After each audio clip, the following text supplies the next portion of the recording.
everybody, welcome to Workforce Gaming. I am Brad, here with Doug. Hey. Resistance Retribution.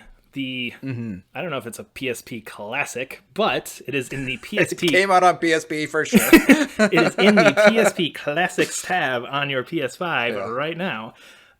Just came out a couple weeks ago. Every now and then I love going back to just like random old games that like I never got a chance to play. So I've never played this before. It was just kind of I got a week till Rebirth comes out. What am I playing?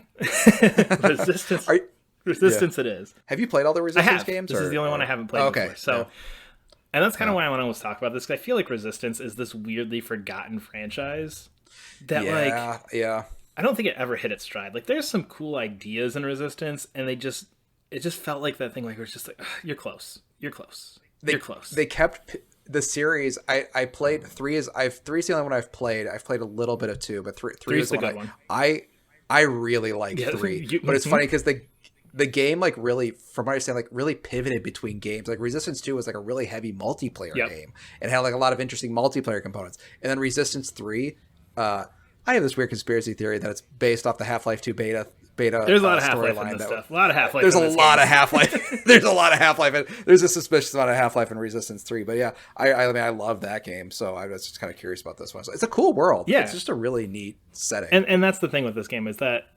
What's the setting? Because actually, I don't think for all the kids who listen to us. If you weren't familiar with the 2005 through 2011 PlayStation 3 series. So basically, it takes place World War II era-ish. And basically, there's this huge alien invasion comes down and basically just levels the planet because it's that era and we don't have any of the capacity to fight back. And this is kind of the small groups of people that are still alive, primarily in Europe. I think 2 takes place in the United States. I know this one take place in Europe. I think 2 is United States. I don't remember where 3 is. 3 might be US as well. But yeah. So anyway, that era of time, lots of like assimilation, like they're capturing humans to turn them into things. Lots of that kind of, sci-fi stuff. Very dreary too, because it's by the guys who did Ratchet and Clank, which that was kind of fun. Like before they were doing Spider-Man, they were doing Spyro and Ratchet and Clank, and then this was like cool hardcore. Yep. We're gonna make an adult game sort of thing. This one is actually Ben Studios. Oh, it is. Yep. Oh, that's even more interesting. Yeah, which again, I find it interesting because I really feel like Sony leaned on them. I kind of was like, okay, I think they made like literally like every like main like PS franchise, because they did the Siphon Filter PSP games, they did this on PSP, and they did the very, very good and underrated Uncharted on Vita.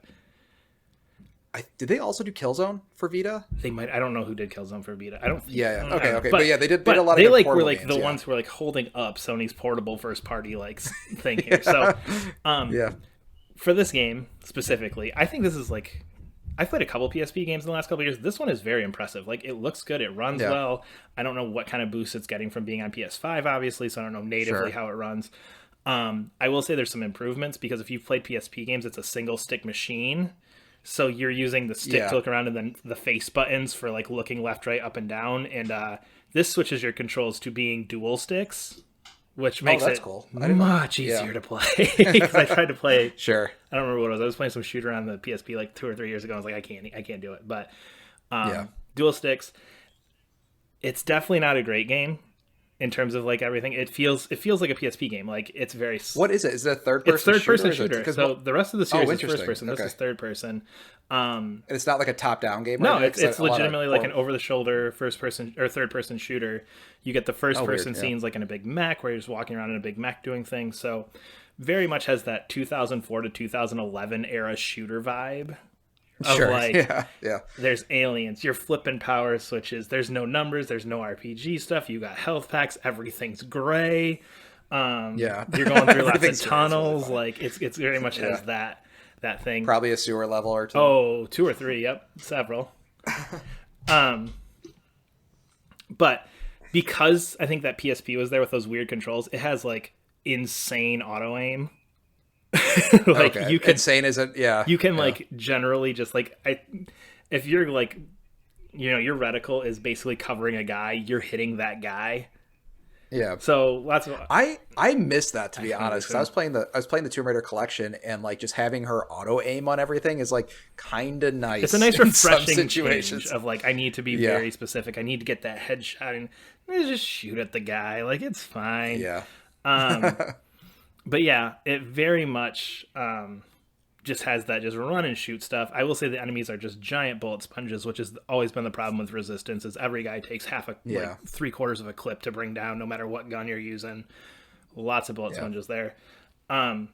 This also, weirdly, again, for a PSP game, had a whole lot of talking and cutscenes. Like, every level, there's like probably 20 levels, starts with somewhere between like 1 and 3 minutes worth of a cutscene, and ends with somewhere between 1 and 3 minutes of a cutscene. Are they cutscenes or like talking heads sort of thing? Mixture. So there's like in-engine like talking back and forth, and then there's somewhere like it does the like flat map of like showing you, oh yeah, and then the Chimera came in here, and then we went here and we did this, and like on a flat map. So it has a little bit of both, but the basic story is like, later Resistance game, the story for every Resistance game is like, the Chimera are coming to assimilate people. They have this big machine. Go blow up the big machine. And that's so fun. That is a very good summary of like every Resistance plot point. Yeah, and this is the basic thing. Your character got kicked out of the army, and he's dragged back in because of this thing, and you're gonna go help him, and you're gonna go blow the stuff up. And there's some weird science stuff going on of like, can we like control this, and how? If you've played a Resistance game, they are all that.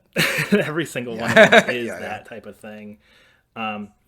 It's again, that 2005 to 2011 shooter feeling of just god awful writing with some of the dumbest one-liners you can come up with here all the way through.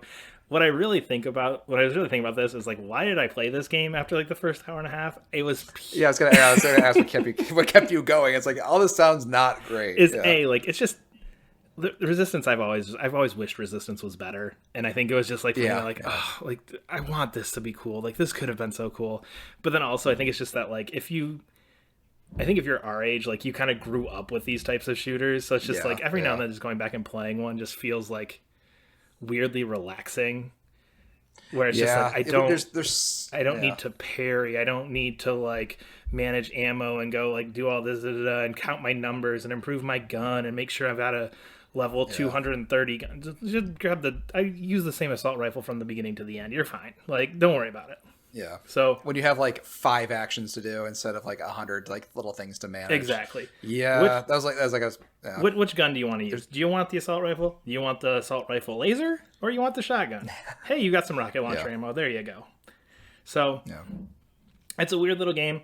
I enjoyed it. I think if you're just looking for something like that, where it's just like, what's something to do some time killing, that's a fun little like just flashback to an era long ago before we had to be so specific with everything. For sure, kind of an interesting game, if nothing else. I will say, you talked Half-Life.